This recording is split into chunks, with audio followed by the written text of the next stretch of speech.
Pouca gente imagina que a história de Carlo Collodi, autor de As Aventuras de Pinóquio, era muito mais sombria, profunda e cheia de significados do que a versão alegre que se tornou famosa anos depois. O conto foi publicado entre 1881 e 1882 no jornal infantil Giornale per i Bambini, acompanhado de ilustrações de Ugo Fleres e Enrico Mazzanti. No entanto, o boneco de madeira que surgia nas páginas daquele jornal estava longe de ser o personagem encantador que muitas crianças conheceriam no futuro. Na história original, Pinóquio era um menino de madeira perdido no mundo, impulsivo, egoísta e cheio de falhas. Não era um herói. Era alguém que precisava aprender, às vezes da maneira mais difícil, o verdadeiro valor da consciência, da responsabilidade e do amor. Criado pelo humilde carpinteiro Geppetto, Pinóquio nasce como um boneco vivo, mas sem compreender o que significa ser humano. Ele vagueia pelas ruas, sente fome, faz escolhas erradas e frequentemente ignora os conselhos de quem tenta ajudá-lo.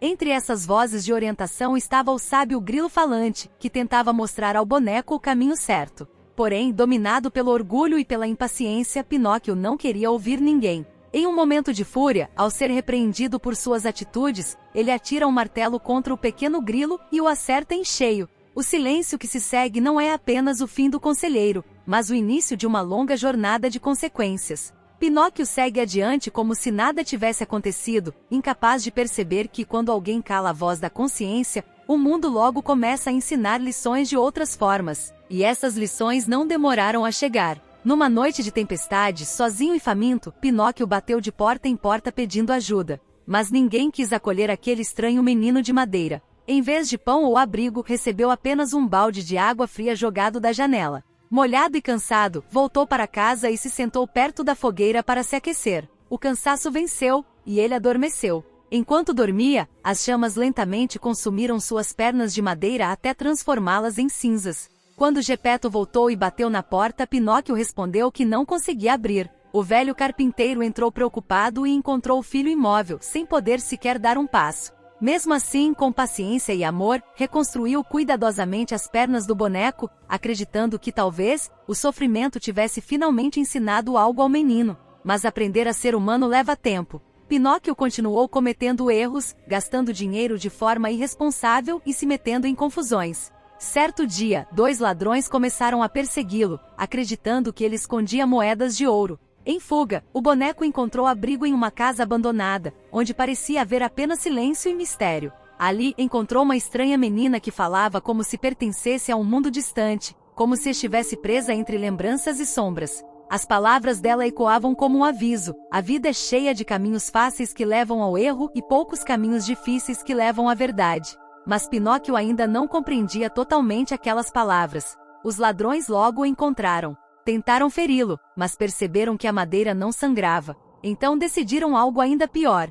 Amarraram uma corda em um galho alto e o deixaram pendurado numa árvore, acreditando que voltariam no dia seguinte para encontrar apenas um boneco vazio e recuperar as moedas que imaginavam escondidas. Naquele momento silencioso da noite, entre o vento e as estrelas, parecia que a história terminaria ali. E de fato, o próprio autor imaginou que esse seria o fim do conto. Mas a vida, assim como as histórias, às vezes oferece uma segunda oportunidade. Quando o público pediu a continuação da narrativa, Collodi decidiu mostrar que até os erros mais graves podem se transformar em aprendizado. Surge então a misteriosa Fada Azul, uma figura luminosa que representa esperança, compaixão e orientação. Ela salva o boneco e passa a guiá-lo, mostrando que crescer significa reconhecer as próprias falhas e escolher fazer o bem. Mesmo assim, o caminho de Pinóquio ainda seria cheio de provas. Ele enfrentaria perigos, cairia em armadilhas, seria enganado e até transformado em burro em uma fase de sua jornada. Em determinado momento, carregando o peso das próprias escolhas, é lançado ao mar com pedras amarradas ao pescoço. Ali, entre as ondas profundas, acontece algo simbólico. Os peixes devoram a forma de burro que o aprisionava, e o esqueleto de madeira reaparece. É como se todas as máscaras e ilusões tivessem sido arrancadas, deixando apenas aquilo que ele realmente era, um boneco que ainda buscava aprender a ser humano. Somente depois de tantas experiências, dores e descobertas, Pinóquio finalmente compreende o que antes ignorava. Ele percebe que o maior tesouro não são moedas escondidas, aventuras perigosas ou promessas fáceis de riqueza. O verdadeiro valor está em cuidar de quem o ama. Assim, ele volta para casa e passa a trabalhar para ajudar Gepeto, o velho carpinteiro que nunca desistiu dele. Na última noite dessa longa jornada, algo extraordinário acontece. O boneco de madeira que tanto errou, caiu e tentou novamente a corda, transformado em um menino de verdade. Não porque foi perfeito, mas porque aprendeu a ser melhor. Décadas depois, em 1940, Walt Disney adaptaria a história para o cinema no clássico Pinóquio,